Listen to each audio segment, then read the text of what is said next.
হিজরতের সাথী কে ছিল, কে বলতে পারে? সবাই বলেন দেখি। আবু বকর রাদিয়াল্লাহু তাআলা আনহু।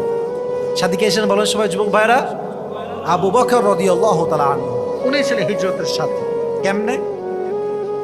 যখন কুফারে মক্কা, ওই সময় আসলে Islam was going, it was rapidly growing, মানে এত বেশি এটা বেড়ে যাচ্ছিল এবং মক্কার মাঝে পুরো মক্কাতে ইসলামের একটা আলো ছড়ে যাচ্ছিল, সমস্ত মানুষ মুসলিম হওয়া শুরু করেছে।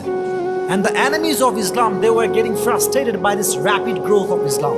তারা সহ্য করতে পারতেছে না, এত ইসলাম মানুষ গ্রহণ করতেছে, এত ইসলামের আলো কেমনে ছড়াচ্ছে। এবার তারা ষড়যন্ত্র করলো যে তারা মুহাম্মদকে হত্যা করবে। নাউজুবিল্লাহ পড়বেন না তো সবাই? After that, Allah subhanahu wa ta'ala revealed to his prophet Muhammad sallallahu alaihi wasallam the intentions of non-believers and gave him the message that he should migrate to Medina. উনি নবীজিকে বলেন, নবীজি ওহির মাধ্যমে অর্ডার করলেন যে আপনি মক্কা থেকে মদিনায় মাইগ্রেট করেন, হিজরত করেন। তো নবীজি বলেন, আবু বকর, যে কোনো মুহূর্তে আদেশ আসতে পারে, তুমি রেডি থেকো, আমরা মক্কা থেকে মদিনায় যাব হিজরত করে। তো যখন কুফারে মক্কা নবীজি পুরো ঘর ঘেরাও করে ফেললেন, হত্যা করবে মুহাম্মদকে সাল্লাল্লাহু আলাইহি ওয়াসাল্লাম।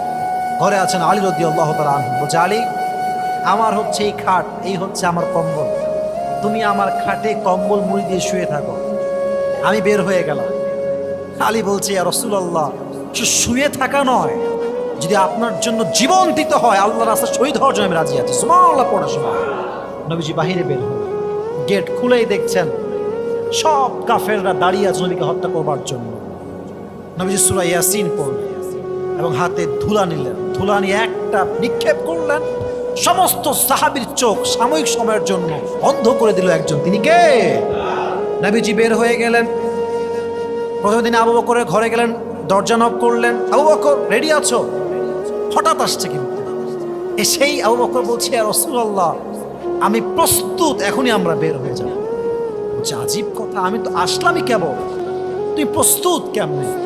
বলছে, ইয়া রাসূলুল্লাহ, ইয়া হাবিবাল্লাহ, যেদিন থেকে আপনি বলেছেন যে আপনি আমাকে হিজরতের সাথী বানাবেন, ওই দিন থেকে প্রত্যেকটা মুহূর্তে আমি বসি নাই, এই গেটের পাশে আমি দাঁড়িয়েছিলাম, কখন আপনি আসবেন আর কখন আমি আপনার সঙ্গে বের হয়ে যাবো। সুবহানাল্লাহ পড়বেন না আপনারা?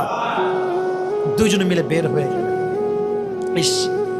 এই হাদিসগুলো আসলে বলতে গেলে হৃদয়ে একটা কম্পন তৈরি হয়, আর যারা মুসলিম, যারা ইমানদার, তাদের হৃদয়ে তো ঝড় শুরু হয়ে যায়।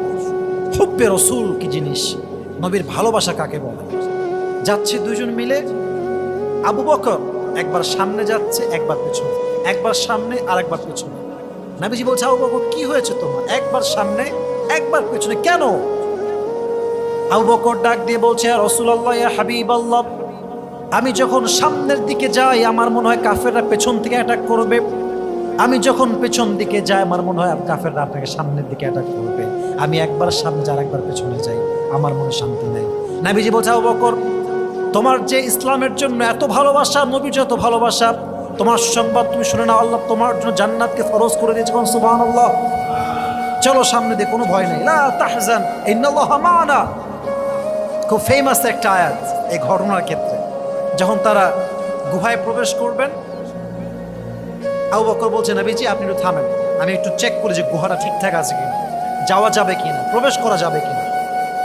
তো গুহায় যাওয়ার পর দেখলেন যে গুহাটা ঠিকঠাক আছে, বাট গুহায় দুইটা ছিদ্র ছিল।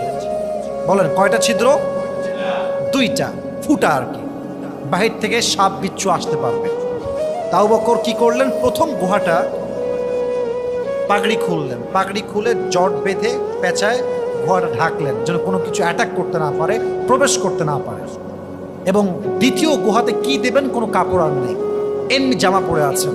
নবীজি আসলেন, আবু বকরের কি ভালোবাসা, হোয়াট এ লাভ ম্যান।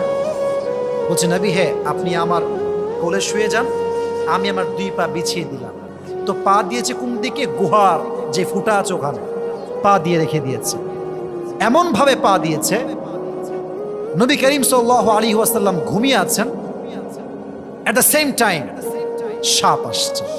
সাপ প্রথম গুহায় আসছে, দেখছে গুহার মুখ বন্ধ।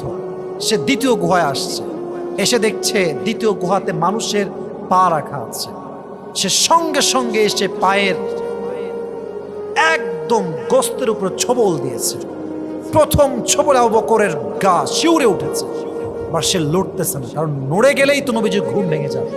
বাট ছাপটা কন্টিনিউয়াসলি স্টেপ বাই স্টেপ ছোবল দিতেই আছে, আর এমন ছোবল দিয়েছে বিষের যন্ত্রণায় আবু বকরের চেহারা শরীর লাল হয়ে গেছে, বাট কোনো আওয়াজ করছে না। আওয়াজ করলে নবীজির ঘুম ভেঙে যাবে। হঠাৎ করে এতটা যন্ত্রণা, দুই চোখের পানি ঝরে ঝরে পড়ছে, এক ফোঁটা আবার নবীর কপালে পড়েছে। কপালে পড়ার সাথে সাথেই নবীর ঘুম ভেঙে গেছে। তো দেখেন, যদি এই কারেন্টের এই যে বক্স বাজতেছে কারেন্টের মাধ্যমে, যদি এখানে কারেন্ট থাকে আর আপনি জানেন যে এখানে ধরলেই কারেন্ট লাগবে, আপনি ওই হুজুর হুজুর হুজুর কারেন্ট কারেন্ট কারেন্ট কারেন্ট, এটা আপনি বলবেন, এটা হওয়া উচিত। আবু বকর তোমার কি হয়েছে? আর নবীজি নবীজি সাপ সাপ সাপ সাপ, না না, ইয়া আবু বকর মা লাকা ইয়া আবু বকর, তোমার কি হয়েছে? বলে কোনো আওয়াজ নাই, কোনো শব্দ নাই, বলছে ফিদাকা আবি ওয়া উম্মি ইয়া রাসূলুল্লাহ ইয়া হাবিবাল্লাহ ওয়া কলবি ওয়া রূহি ইয়া রাসূলুল্লাহ, কিচ্ছু হয় নাই, আমার জীবন, মায়ের জীবন, বাবার জীবন, আমার সমস্ত পরিবারের জীবন আপনার জন্য উৎসর্গ ইয়া রাসূলুল্লাহ, আমাকে সাপে কামড় দিয়েছে। সুবহানাল্লাহ পড়বেন না আপনারা? আদবের কি লেহাজ, কি আদব, কি ভদ্রতা। এজন্য বোঝা গেল নবীর ভালোবাসা তার হৃদয়ে কম ছিল না বেশি ছিল? দেখি সবাই আপনারা অনেক বেশি ছিল। এজন্য আমরা ট্রাই করব আমাদের